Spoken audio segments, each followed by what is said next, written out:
আসসালামু আলাইকুম। Hello friends, আশা করি সবাই ভালো আছেন। প্রতিদিন ভাজা পোড়া খেয়ে খুব বিরক্ত হয়ে গিয়েছি, আর এই এত ভাজা পোড়া খেলে কিন্তু পেটটাও গরম হয়ে যায়।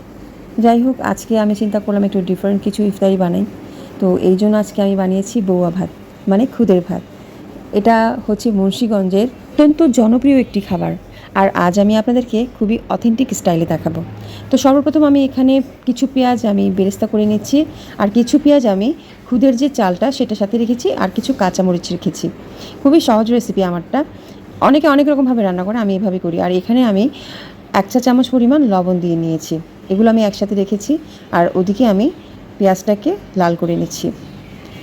এটার সাথে আমি কিছু শুকনো মরিচ দিব, যেমন ধরেন 8টার মতো শুকনো মরিচ আমি ভেঙে তারপরে দিয়ে দিয়েছি। এটার মেইন মশলা এগুলোই, এর চেয়ে বেশি কিছু লাগে না বৌয়া ভাতের মধ্যে। তো ব্যাস, পেঁয়াজ বেরেস্তা হয়ে গেছে। এখন আমি চাল, কাঁচামরিচ, লবণ সহ আর কিছু কাঁচা পেঁয়াজ আমি কিন্তু চালের সাথে দিচ্ছি। সব একসাথে এখন আমি খুব ভালো মতো ভেজে নিব। খুব ভালো মতো ভেজে নিতে হবে। পোলাওয়ের চাল যেভাবে কষায় ঠিক সেভাবেই কষাতে হবে।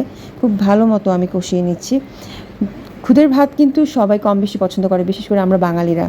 আর অনেকেই আছে যে খুব সিম্পল হলেও অনেকে জানে না এটা কীভাবে রান্না করতে হয়। তো এই রেসিপিটা তাদের জন্য খুবই সিম্পলভাবে আমি দেখাচ্ছি রেসিপিটা। যে কেউ এটা রান্না করতে পারবেন এইভাবে যদি ফলো করেন।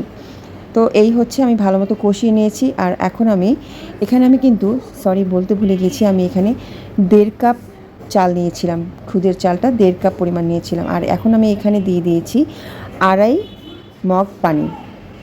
1 পোয়া পরিমাণ মগে, মানে পানি হবে এমন মগের মধ্যে আপনি 2.5 মগ নেবেন পানি। ঠিক আছে? এরপরে আপনি যেভাবে পোলাও রান্না করে ঠিক সেভাবে রান্না করতে হবে। এটাতে আর কিচ্ছু দেওয়া লাগবে না, জাস্ট এখন পোলাওয়ের মতন করে রান্না করে নেবেন। এই যে হয়ে গেছে আমার খুদের ভাতটা, খুবই সুন্দর করে একদম সফট হয়েছে। আমার আম্মা বেশি ঝরঝরা পছন্দ করে না, তাই আমি একটু সফট রেখেছি। দমে রেখে আমি একটু সফট করার চেষ্টা করেছি। একদম পারফেক্টলি আমার মানে সফট হয়েছে, ঝরঝরা হয়েছে।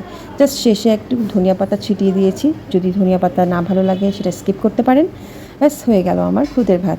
আর এটার সাথে অন্যান্যগুলোর ভিডিও দিলাম না, এটার সাথে আমি রেখেছি খুবই কমন কিছু খাবার, ভর্তা, এসবই ভালো লাগে। তো এই খুদের ভাতের সাথে আজকে আমার ছিল ডিম ভুনা, আলুর ভর্তা, টমেটোর চাটনি আর ধনিয়া পাতার চাটনি, সাথে 1 পিস লেবু আর একটা কাঁচামরিচ। এই ছিল আমার বোয়া ভাত, মানে খুদের ভাত। তো আমার যদি এই অথেন্টিক রেসিপিটা ভালো লাগে অবশ্যই একটা লাইক দিবেন। সবাই ভালো থাকবেন। আল্লাহ হাফেজ। আসসালামু আলাইকুম।